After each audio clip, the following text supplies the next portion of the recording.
with the history of Palestine and the Palestinians. Because many observers of the Israeli occupation of the Palestinians have been particularly puzzled by the onerous features of that policy which seem to constitute collective punishment. For example, the blockade and closure of whole Palestinian cities because of the actions of a few Palestinian guerrillas, or the recent admonition by Israeli Security Minister Gideon Ezra, who, according to the Sydney Morning Herald of August 20th, 2001, advocates the, quote, liquidation of the fathers of Palestinian resistance fighters. And I can tell you, ladies and gentlemen, in Jewish religious law, where you are advocating the liquidation of fathers, you have already labeled the sons Amalek. So it would seem that this Amalek category includes both revisionist and dissident historians as well as Palestinians. Indeed, the Israeli academic Hannah Kasher, a researcher at Bar-Ilan University, I was able to find her paper on the internet. I don't think it was meant for me. But if you learn how to use the internet, how to sleuth on it, it can be a marvelous tool. She wrote a thinly veiled scholarly rationale for Israeli collective punishment of Palestinians. And you can see how thinly veiled it is from her title, Rationales Justifying Collective Punishment of Amalek. Professor Kasher writes that the, quote, commandment to blot out Amalek has not essentially been nullified. Now, she's writing this last year. And she adds, and I quote, any person descended of Amalek has a death sentence over his head from the moment of his birth, even if he himself has committed no sin. His culpability is innate.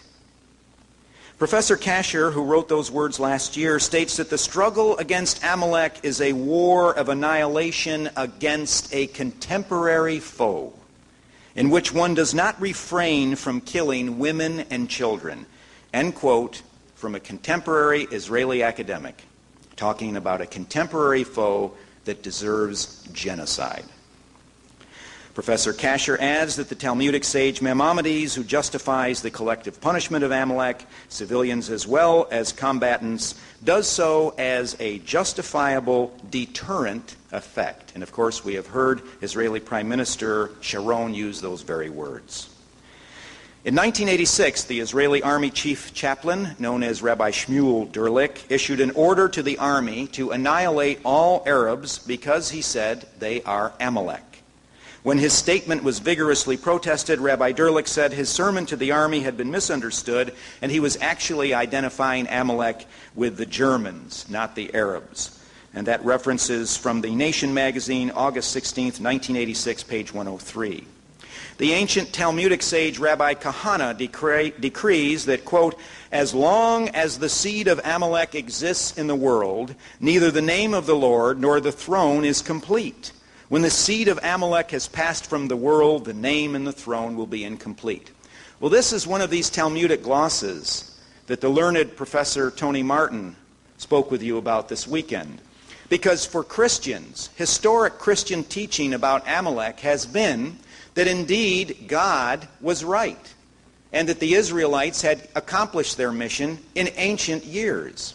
That is to say, God said, you will punish Amalek to such an extent that you will blot out his memory, and he will no longer be known. And indeed, if you thumb through your Old Testament and you look for a military reference to Amalek, there are a few poetic references in Psalms. But if you look for the last military reference to a war on Amalek, it is 500 years before the birth of Christ, in 500 BC, in 1 Chronicles. So obviously for Christians, ladies and gentlemen, this is a dead issue. Amalek is dead. There are no such people on the earth today. But for the Talmud, it's not the case. The book of eternal vengeance, which nullifies the Old Testament, for them this is a living reality. The influential contemporary Israeli Rabbi Zalman Melamed, for example, identifies the Nazis as the heirs of Amalek, and the rabbi identifies unspecified anti-Semites of today as an Amalek that Jews are commanded to obliterate. Now, these are ominous statements because they are more than statements. They carry the force of divine injunction. And we must fit them into the context of a Zionist assassination chic as epitomized, for example, by no less a writer than Time magazine's Charles Krauthammer, who wrote a remarkable piece of assassination chic in the August 27th issue of Time entitled very forthrightly, In Defense of Assassination. You see, ladies and gentlemen, I think in her own way, Deborah Lipstadt has started a trend. I think there is a trend of plain speaking that we have not heretofore seen. I don't think it's wise on the part of Israelis, or American Jews for that matter. I think it's a product of their own hubris.